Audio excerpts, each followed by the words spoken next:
Bonsoir à tous, un réel plaisir pour moi de vous retrouver une fois de plus dans ce nouveau numéro de votre magazine Tac au Tac.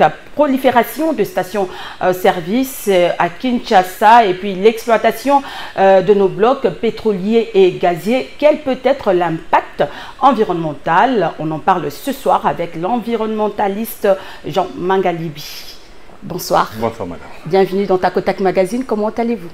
C'est un plaisir encore d'être... Ça fait très longtemps, hein? Ça fait très longtemps. Ça va sinon? On est debout, on tient les coups et on continue à communiquer ce qu'il faut pour le bien-être des Congolais, pour l'intérêt de la planète. Eh bien, comme je venais de le dire tantôt, avec vous, nous allons parler de cette prolifération des stations-service et puis les appels d'offres de nos blocs pétroliers et gaziers. Voilà, puisque vous êtes environnementaliste, vous allez un peu nous expliquer, nous en dire un peu plus s'il y a un impact positif, négatif, je ne sais pas, sur l'environnement. Eh bien, Monsieur Mangalibi, vous avez toujours alerté l'opinion sur les dangers que représentent les stations-service dans la ville de Kinshasa. Quel est le vrai danger? Bon, aujourd'hui, les stations d'essence en soi, c'est pas mauvais. Nous devons en avoir, parce qu'on doit s'approvisionner en carburant. Le problème aujourd'hui, c'est la manière dont c'est implanté, où on ne respecte même pas de normes. Des fois, il arrive à se poser la question de savoir réellement si le Congo a un gouvernement ou il n'a pas de gouvernement. Parce que ça, c'est vraiment de l'anarchie. Parce que si le gouvernement avait vraiment un souci de la population, il ne fallait pas que le président de la République arrive à taper sur la table pour dire que trop c'est trop. Vous devez revoir ces problèmes. Or, pour avoir une station d'essence, il y a des autorisations qu'il doit avoir d'abord au préalable. On a le ministère de l'Urbanisme et Habitat, on a le ministère de l'Environnement, il y a le ministère de l'Hydrocarbures, je crois qu'il y a le ministère de l'Économie. On se rendra compte que toutes ces stations, la manière dont c'est implanté, on ne respecte rien par rapport aux normes urbanistiques négatives. Par rapport aux dangers, normalement, le ministère de l'Hydrocarbures ne devait pas donner une autorisation pour la vente. Et par rapport à l'impact environnemental, le ministère de l'Environnement ne devait même pas donner l'avis favorable. On se rendra compte qu'on a des stations aujourd'hui, ils sont collés à des maisons, ils sont collés à des écoles. Là maintenant, malgré la décision du président, si vous allez aujourd'hui au niveau de Pont Makelele, vous verrez une station qu'on est en train de construire presque sur les ponts et devant une école. C'est là le danger. En sachant qu'aujourd'hui, on a, par rapport au service d'anti-incendie, ça n'existe quasiment pas. Parce que quand on voit souvent... C'est ça les dangers, l'incendie. C'est parmi les dangers, il y a l'incendie, il y a l'odeur. L'odeur, par rapport à la population. Et puis là où c'est placé, normalement, ce sont des endroits, normalement, ça ne devait pas être placé. Je prends le cas aujourd'hui, il y a pénurie de carburant. La pénurie, oui, on voit les embouteillages. Oui. Parce que les stations sont mal implantées. Or, si c'était implanté dans des endroits où c'était réfléchi, parce qu'aujourd'hui, on sait que... Mais normalement, ça doit être implanté où? Bon, en fait, en dehors de la ville, loin de la ville ou... Ça doit être implanté dans la ville. Mais aujourd'hui, c'est la manière dont c'est implanté. Je prends le cas de Kitambo, on a des stations et à gauche et à droite. Pour dire qu'au cas où on traverse des situations qu'on est en train de traverser maintenant. Mais les Congolais construisent aussi partout en désordre. En fait, il faut un endroit isolé. L'été est là pour réguler. Pour dire qu'avec la situation qu'on vit aujourd'hui, on devait avoir juste une station à Kitambo. Juste une station? Une station. Avec tout ce qu'il y a comme véhicule? C'est amplement suffisant. Ah bon? Oui, pour avoir une seule station, on augmente plutôt les volumes des citernes.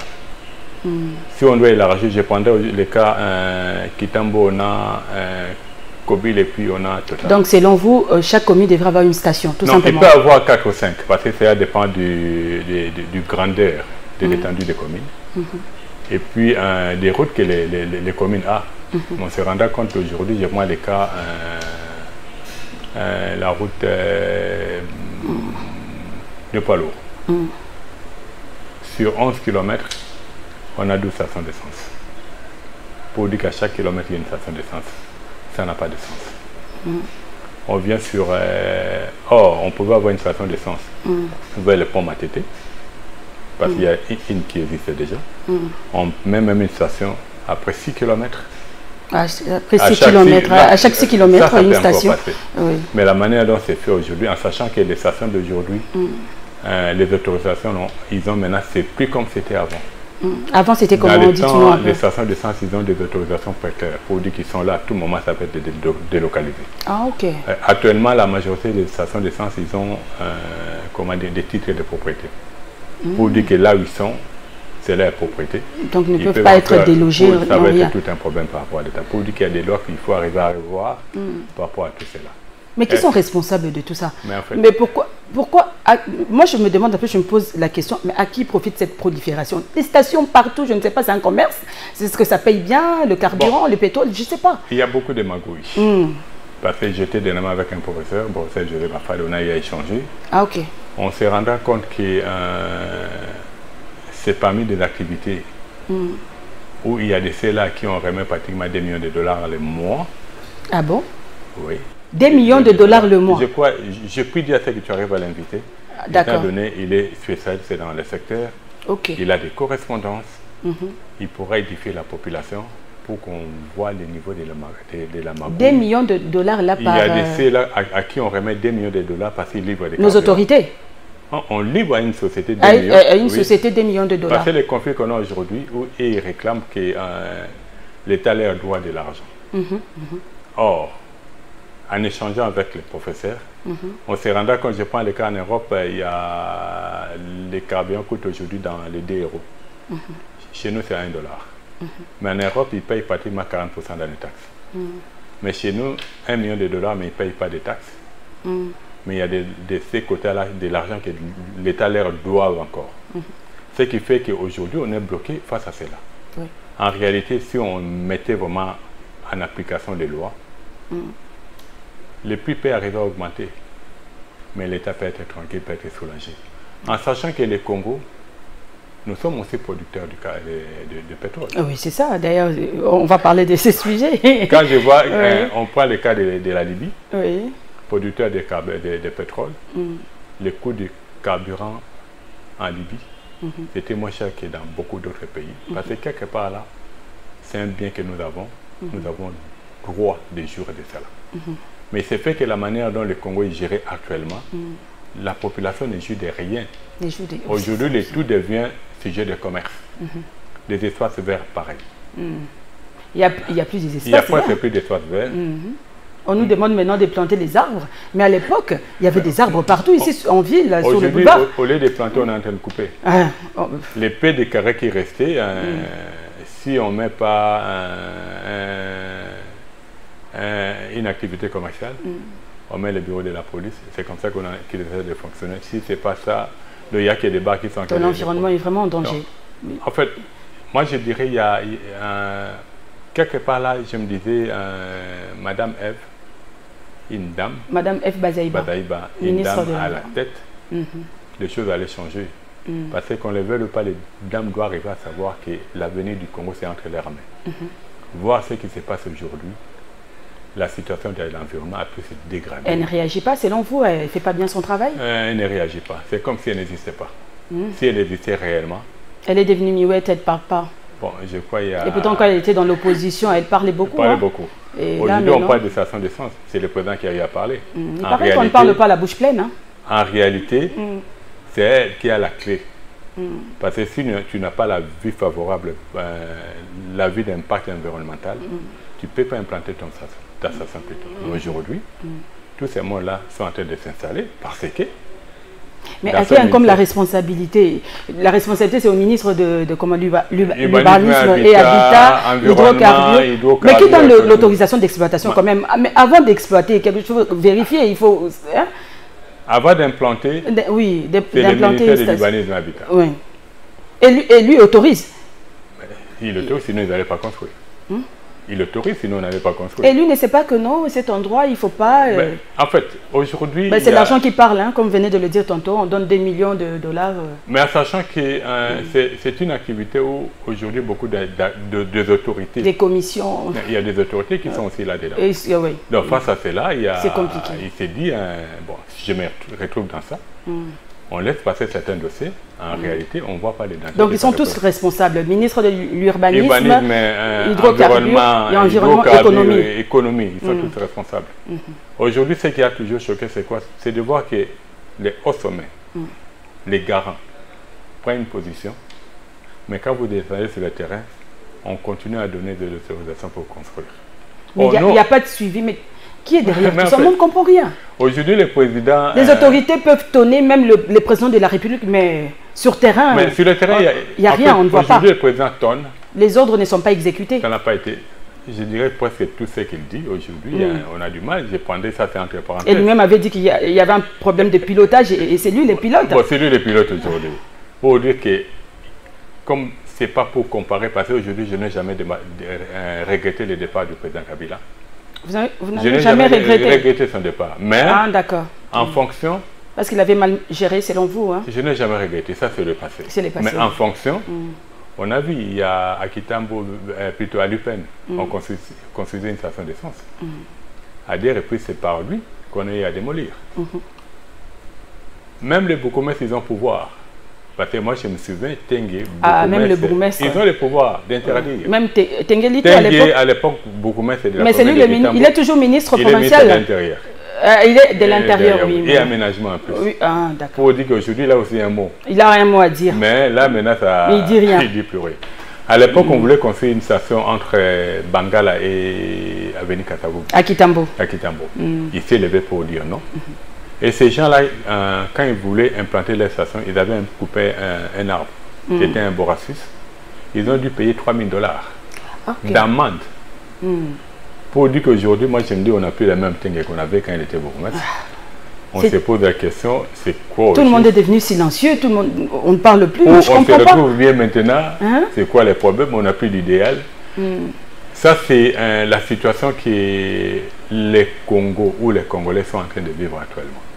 Pour dire qu'il y a des lois, les présidents apprennent l'état de droit, mais sur le terrain, on ne vit pas cela. C'est compliqué. Nous sommes en train de payer. On est en train de payer. Alors, M. Mangalibik, le gouvernement a dernièrement décidé de faire la ronde à travers le pays, surtout à Kinshasa, pour voir comment les stations-service qui ne répondent pas aux normes. Est-ce que ça peut être une solution, selon vous? En fait, il y a 80% qu'on doit raser. C'est ça la réalité. Il y a 80% des stations qui ne sont pas dans les normes, qu'on doit arriver carrément à raser. Est-ce qu'ils ont la force de le faire? C'est pour cela, les conseils que moi je peux leur donner, s'ils voient qu'ils ne seront pas capables, ça ne vaut pas la peine de se prononcer. Le gouvernement s'est déjà prononcé là-dessus. Il va faire la ronde. Ça fait presque un mois. Et vous dites que... Ça fait presque un mois, mais sur le terrain, il n'y a rien. C'est ça la réalité. Un mois lors du Conseil des ministres, s'il devait faire la ronde, lors du chef de l'État. Ici, nous parlons de Kinshasa, nous ne parlons pas de la RDC. Chef de l'État. Parce que c'est partout. Chef de l'État. On devait déjà avoir un changement, mais il descend sur le terrain. Et quand vous dites que 80% quand même, c'est trop, hein? En fait, quand je parle de 80%, parce que durant les 58 ans de l'avènement du Congo à l'indépendance et les 3 ans, dans les 3 ans, le nombre de stations a triplé. Et la majorité des stations qui sont en train d'être construites maintenant, il n'y a aucune qui respecte les normes. Quand je dis aucune, on peut descendre sur le terrain. Et si on ne met pas à côté d'un pont, c'est une école où on a récupéré les stations de transfert. Les constructions anarchiques, on construit partout. Au voisin d'une parcelle, d'une maison d'habitation, changer la station d'essence. Et la majorité, parce qu'aujourd'hui, quand vous circulez, quand vous arrivez dans une station, quand vous voyez qu'il y a 3 pompes, l'autorisation vient de la ville. Au-delà des 3 pompes, c'est le gouvernement central. Et la majorité des stations aujourd'hui, l'autorisation vient de la ville. Quand la ville n'a même pas un plan d'aménagement, conséquence, on vit ce qu'on est en train de vivre. C'est là où maintenant que le président, étant les garants, doit prendre des décisions qui s'imposent. Ça sera des décisions impopulaires, mais c'est pour l'intérêt de la population et pour la sécurité de la population. On sera obligés tous d'accepter. Mais vous demandez à ce qu'on puisse raser au moins 80% des stations, mais le carburant est stocké dans les sous-sols. Ça aussi, c'est un problème. Mais ça, c'est pas un problème. Une maison, quels que soient les niveaux, on a vu les détours tomber aux États-Unis. Je vis, il y avait un conflit en Italie, il y avait un immeuble de plus, je crois, de 12 niveaux. Après plus de 8 ans de conflit, ils ont dû arriver à les démolir.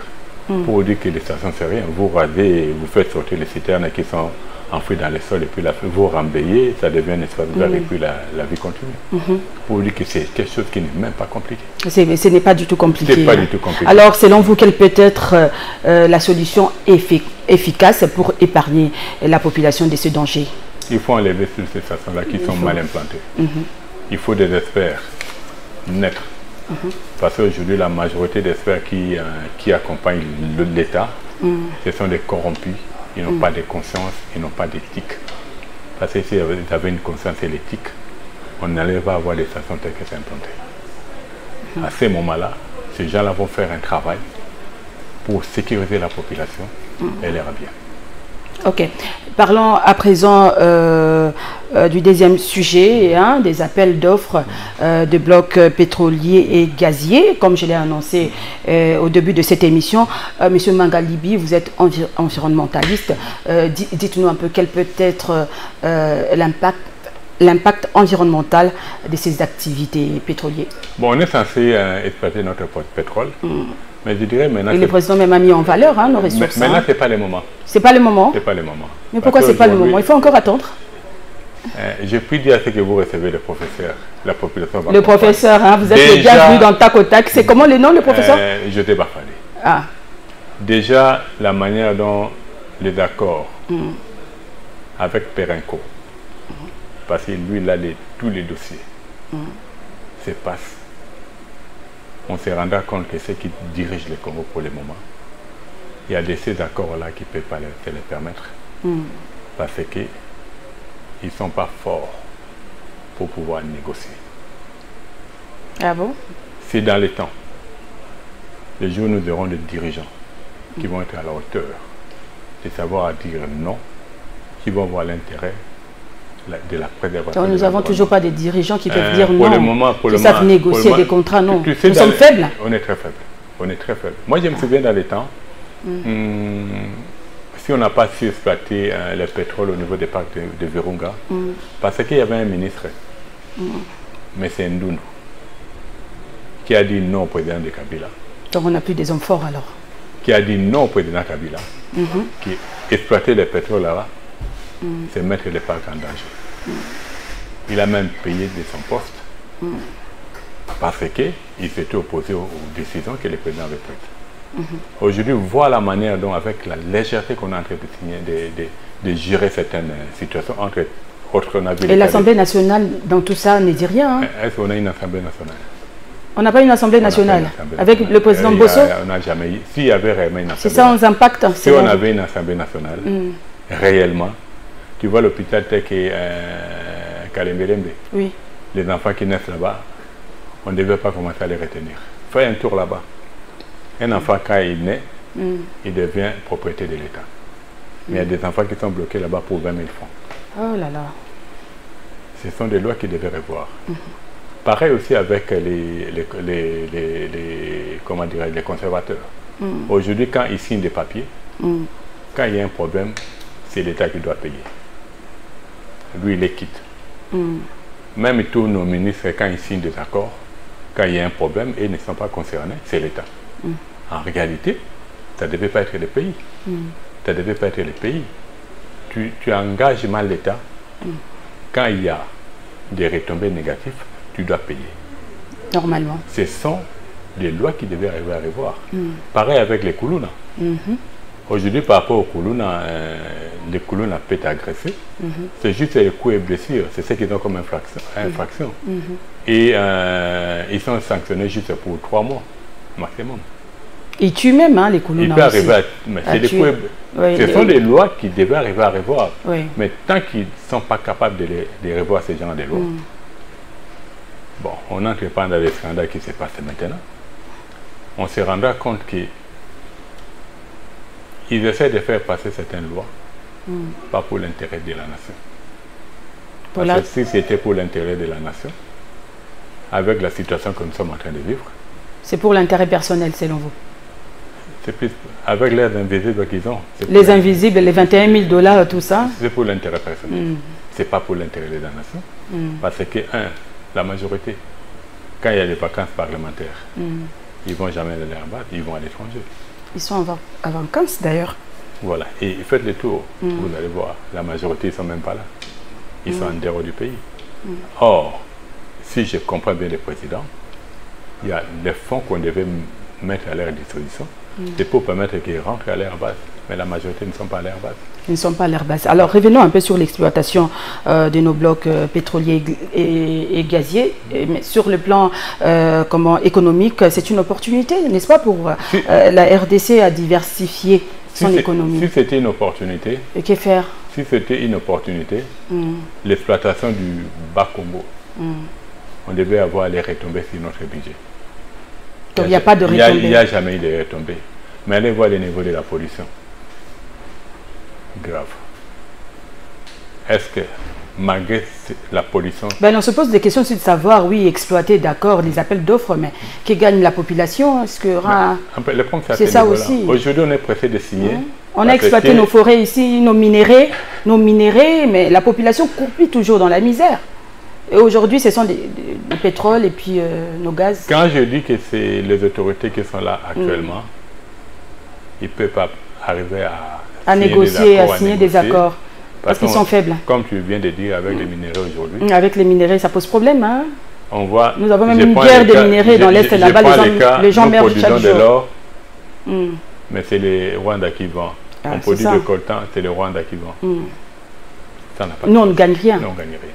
Et allez voir les zones où on est en train de faire. On parle de mobilisation des recettes et tout ça. Bon, ça c'est... c'est autre chose. C'est une autre histoire. Quand on essaie de voir les rapports de l'IGF, on parle de mobilisation des recettes, et les détournements, les gens pinés, comment ils sont relâchés. On s'est dit il y a un problème. On n'est pas vraiment un état de droit. Ils n'ont pas cette force-là de ramener le Congo dans sa grandeur. Trop de détourneurs, mais malo quoi les autres ont raté. Et puis de deux, ce que j'ai toujours dit, détourneurs, le président a la grâce. Sont relâchés. Il a les mots Congo pays solution. Mais Congo pays solution, mais il y a un vide. Parce que quand le Congo c'est un pays solution, il y a un travail qui doit être fait pour qu'on arrive à apporter la solution. Au problème aujourd'hui, je prends le cas où on a la guerre au niveau de l'Ukraine. Les Congos continuent à mendier. En sachant que c'est pratiquement tous les pays. Ce qui dérange, ce sont là où nous allons mendier. Ce sont les pays les plus endettés du monde. La France est 4e mondiale. Les États-Unis est premier. Bon, aujourd'hui, la Russie n'a pas de dette. Je dirais que c'est parmi les pays qui n'ont pas de dette au niveau interne, externe, national et international. Bon, les pays scandinaves, je peux comprendre, ce sont des pays normalement dont l'économie est vraiment très forte. Mais les autres, la majorité des pays de l'Union européenne, ce sont des pays endettés.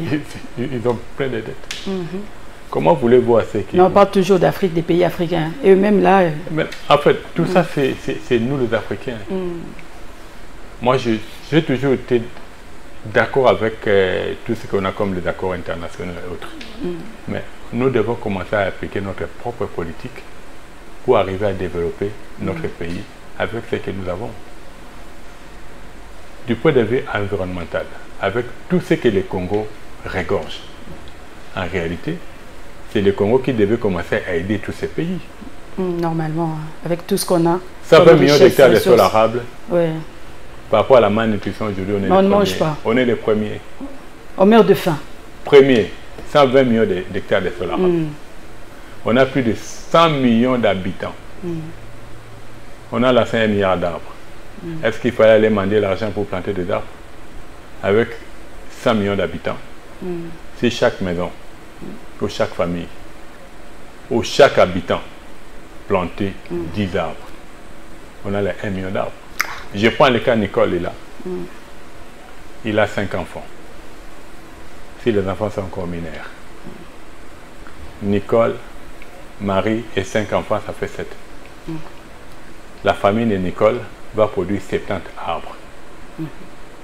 On aura les 1 milliard d'arbres sans même aller manger à l'extérieur. C'est simple. Pour dire que la gestion du Congo est tellement simple. Mais il faut être dans les règlements. La révélation de Dieu. La révélation de Dieu. À ces moments-là, tu verras qu'il y a beaucoup de choses qu'on peut arriver à changer sans regarder l'extérieur. Exploitation toujours de nos blocs pétroliers. Je ne sais pas si vous avez lu la déclaration de Greenpeace qui s'oppose à ces appels d'offres. Est-ce que ce n'est pas pour asphyxier économiquement la RDC?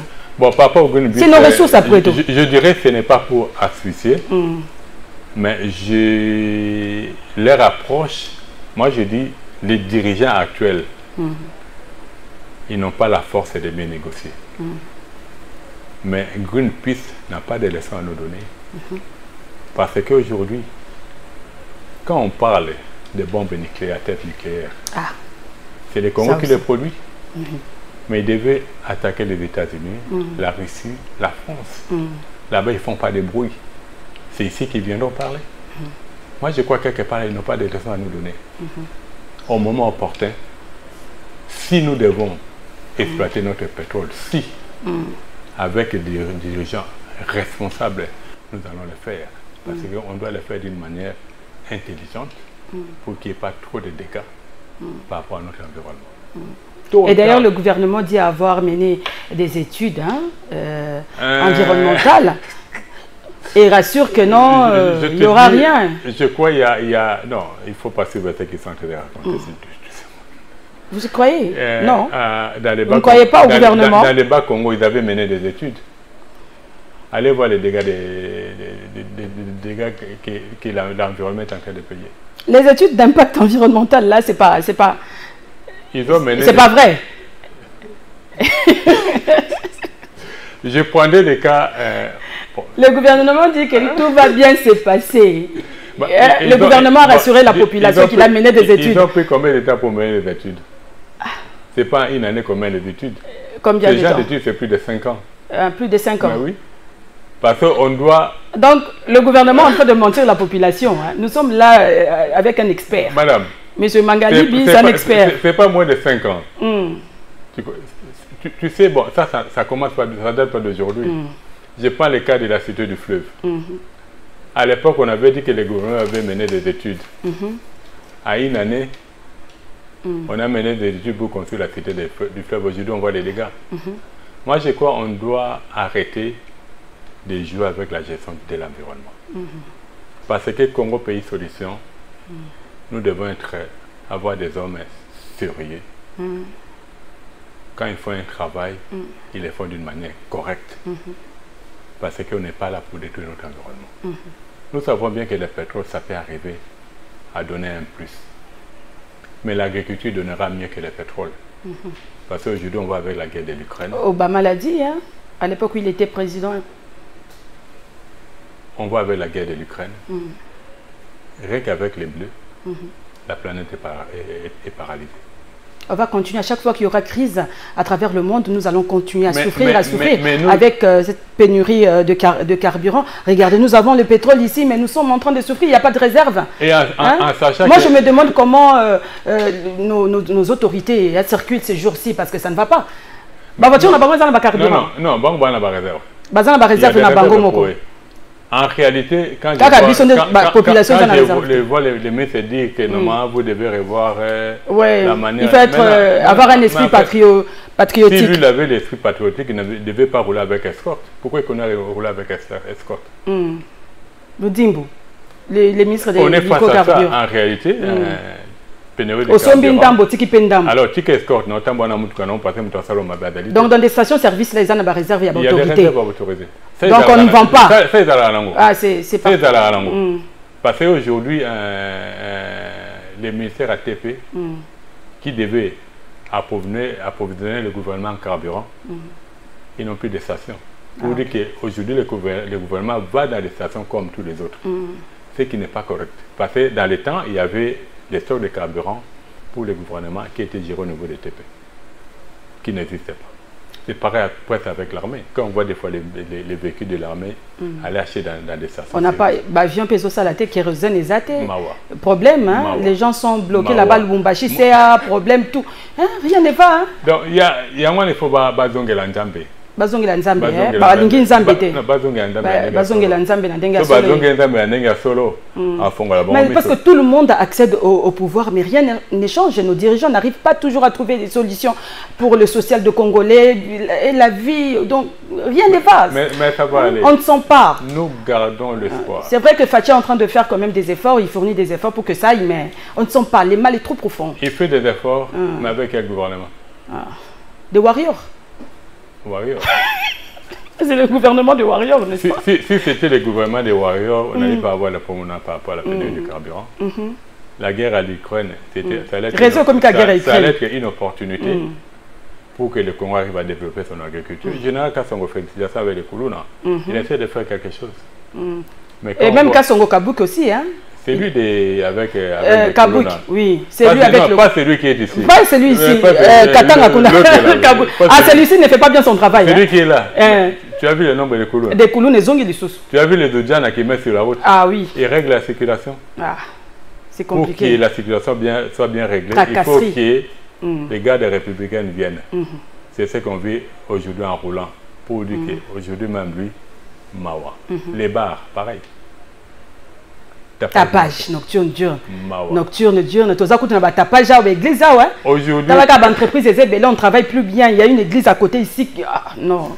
Donc on est arrivé. C'est terrible. Il n'y a pas de suivi. C'est comme si le pays n'était pas. Entre les chefs des pays solutions, Congo a les solutions, il y a un grand vide. Il y a un grand vide. Et ce vide-là doit être bouché. Pour que ça soit bouché, nous devons revenir réellement à un état de droit, mettre du sérieux dans les engagements qu'on prend, mettre du sérieux dans les accords que nous signons. Nous signons plutôt, cela permettra à ce que les Congos puissent retrouver son intégrité. Aujourd'hui, les Congos, face à l'extérieur, il y a un vide. Il y a un vide. Et alors un grand vide pour dire que même le Rwanda ne dépasse ça. Alors nous sommes arrivés à la fin de cette émission. Monsieur Mangalibi, je ne sais pas si vous avez un message sur deux sujets. Vraiment, c'était très important. Prolifération des stations de service à Kinshasa et puis l'exploitation de nos blocs pétroliers et gaziers. Je ne sais pas si vous avez un message au gouvernement ou bien sur l'environnement du pays. Comment vous trouvez l'environnement à Kinshasa, hein, particulièrement? Pour ne pas parler de la RDC. Hein, les Congos à la grâce. Les Congos. Aujourd'hui, ceux qui dirigent, jusque-là, ne sont pas à la hauteur de ramener l'homme congolais à la place que Dieu veut. Ou ils rentrent dans les droits chemins pour gérer le pays de telle sorte que tout le monde puisse se retrouver. Ou des fois, il faut tout laisser. Parce que moi, je me dis aujourd'hui, nous sommes en train de vivre comme à l'époque de Moïse et Pharaon. C'est comme si Dieu va frapper tout ce monde. Il est en train d'endurcir leur cœur. Parce que vous allez constater que tout ce qu'ils font, rien ne va, mais sans tête. En sachant que la colère de Dieu est là. Congo Pays Solution, président, tu es le garant. Tu as pris la décision par rapport aux stations d'essence. Nous attendons voir, mais nous continuerons à parler. Tu as pris la décision par rapport à l'hôpital de Kitambo. Nous attendons voir, mais nous continuons à parler. Parce qu'aujourd'hui, quand vous allez au niveau des baies d'Engaliema, Mawa, ça montre que rien ne va. Vous avez prôné l'état des droits. Montrez aux Congolais que nous sommes vraiment dans un état de droit. Les gens qui travaillent mal, il faut les coffrer. On doit commencer par la ville de Kinshasa. Avec Zando aussi, problème. Hein? Salité pour l'environnement. Il y a Zando. Le projet des Andes de Bourguignon sommet. Salité kuna na côté à la ville de Kinshasa. Il y a Libongo kuna. Ce qui a banni la ville de Kinshasa. En sachant que Bakosi est na Zando. Bakosi est na Kinbopeto. Kinbopeto en tout cas. Dans la ville de Kinshasa, à Kanyo Bakokanga. L'air est pollué, en tout cas, la population est exposée. On a pas danger des maladies opportunistes, tout ça. Les locaux Nazaré qui n'attendent une émission, monsieur Sonde comme ça, Tangina et Chicago vidé Bama et Fossetic. Na Kingaboa, à l'Obimawa. Pour dire que les odeurs là, ils ont un impact sur la santé n'abisso. Vraiment. Donc le président, tu dois taper sur la table et agir. Les Congolais continuent à aimer notre nation. Parce que c'est l'unique. Non, le Congo n'a pas de problème. Le pays, nous avons vraiment un beau pays. En tout cas, le Congo, ce sont les dirigeants. Non, il y a que nous. La population aussi a sa part de responsabilité. Les élections, c'est dans pas longtemps, les élections, donc il faut voter utile aussi. En 2023, non? Ah bon? Bon, laissons voir. Attendons voir. Merci beaucoup. C'est la fin de cette émission. En tout cas, je rappelle que j'avais reçu pour vous l'environnementaliste Mangalibi, Jean Mangalibi. En tout cas, merci d'être venu. C'est un plaisir. En tout cas, revenez quand vous voulez. En tout cas, je dois recevoir le professeur. Déjà, la semaine prochaine, ça va être une bonne chose. La semaine prochaine. Il va édifier le Congolais. Donc, il n'y a pas de souci. En tout cas, merci de répondre à nos questions. Madame, Messieurs, cette émission est terminée. Merci à vous de l'avoir suivi. Merci à l'équipe technique. Au revoir. Et à la prochaine. Surtout, n'oubliez pas de vous abonner massivement sur ma chaîne YouTube Pocho TV officielle. Au revoir et à la prochaine.